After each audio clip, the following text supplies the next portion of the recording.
Ladies and gentlemen, the Jackson Jills.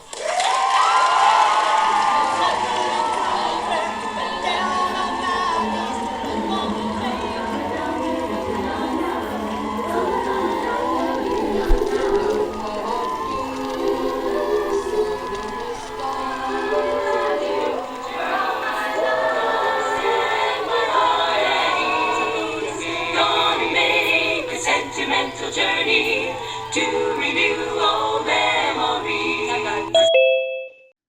I am here. Okay, well, hi. Janet, I don't see you either. How are you? Wait a minute, have to Yeah, turn on my video. yeah. Come There's on. Beth. Hi. There it Hi. A flash of Janet and then Beth. Look at us. Oh my God. Yeah, and I'm still not here.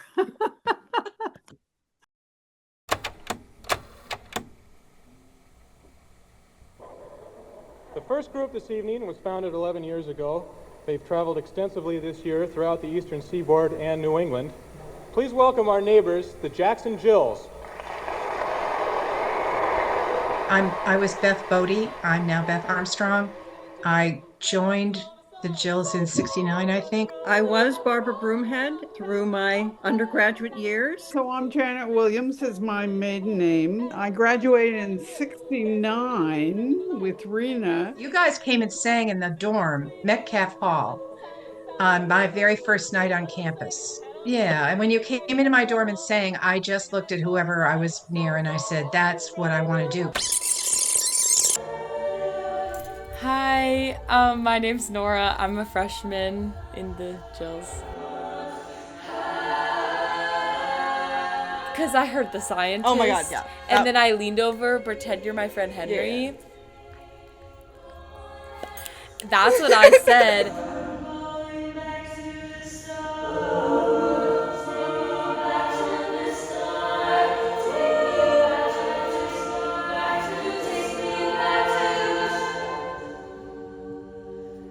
I'm up on the top three. I'm looking at the picture. I'm the one on the left. I'm Joanne Mastronardi was my maiden name. Joanne Mastronardi from the class of Jackson '66, and I was the first director of the group, the original director. That's in here somewhere. Guys, there's little matching color monotone outfits. Literally bring those back, guys. But isn't that a riot with the outfits? With a single strand of pearls, heels. That was what we were in for all our concerts. We just each had a different color. Wait, they look so powerful. Right? They do. They look cool. Look at the pearls. I love them. I mean, I didn't know there was a time. I mean, I knew there was a time. We were called in by Dean Herricks. As you know, Joanne and Mary, we have the Beelzebubs who are becoming extremely popular. But we have nothing for female representation. So she said, do you think we could get a girls group, a women's group going? And Mary and I didn't know, but we thought, okay, we'll give it a try. So we just kind of called on people, our friends that we knew could sing and carry a tune, and a couple of people from chorus. But by the following year, we had like over 40 gals come in to audition. We thought that was incredible, And people would kind of bow down if they found out you were a Jill. It was you were like a rock star at the time. I still feel that. Once in a while, if I unearth my cassette tape from our record and I listen to it again, you think we were darn good.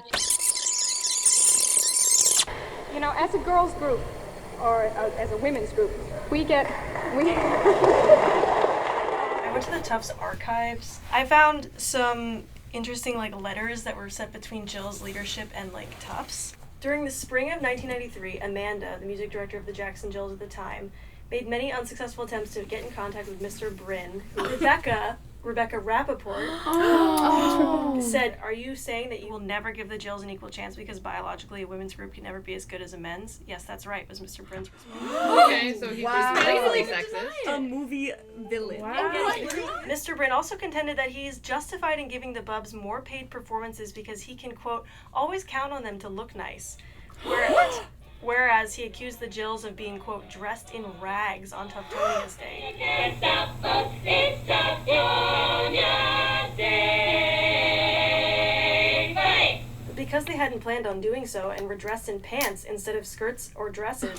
So the rags are just pants. Yeah, the rags are just pants. So the rags are what the Bubs were wearing. Does he want the Bubs to be in dresses too? Mr. Brin said this made him, quote, embarrassed and ashamed. Oh, poor guy. Seems like his own very issues. fragile. Life must be tough. When I took over as director, we didn't have a space that was ours. And I went to the administration. That was the first thing I did, was we need a room. And honest to God, to get the people at Tufts administration to treat us with the respect they treated the Bubs, it was really clear to me that I was going to have to fight a lot harder for space. And the Bubs had space, and it was in Curtis Hall.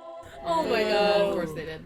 And Are we shocked? They could keep their music files and whatever else they kept in there. God knows what. It always smelled terrible. That's all I remember. I bet it stank in there too. and she said that in the Yes. She said it stank. She said it still does. You know what? She's so The director of that group was John Prescott, and I made a pact that we would do things together. We did a full concert that was 50% Bubs and 50% Chills. But Bubs were the stars. Bubs were the famous ones, and we were the upstarts. But I wasn't putting up with that. I said, no, we're getting a room. They finally gave us another room on the same hall, the same building. And we still rehearsed in that same room across from the Bubs. So No kidding. Really? it's Isn't that funny? It's such a sanctuary. I think it's because there's so many things on the walls. It also gives it so much personality. Like, you know there's going to be so much love and so much fun because there's so much photographic evidence. yeah, I agree. I think there's a lot of like evidence of love. And everywhere that I look, I see something new. Yeah.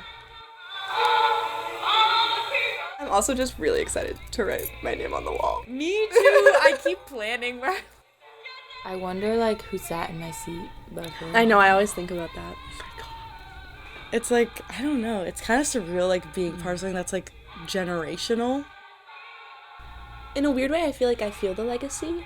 There are people that came before me, and there's people that are gonna come after me. Yeah. And it makes me think, like, wow, things weren't so different. I think back to, like, if I find a old poster, I think about what we were like in the 90s or something. At the end of the day, it's just a group of girls having fun. Yeah, like, it's just some jokes. And here we are. Down, down,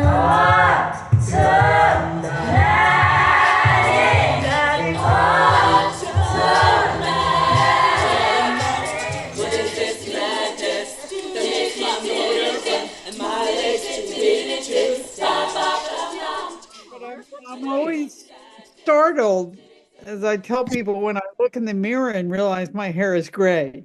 It's not brown. Like it was for all those years. Like, when did that happen, right?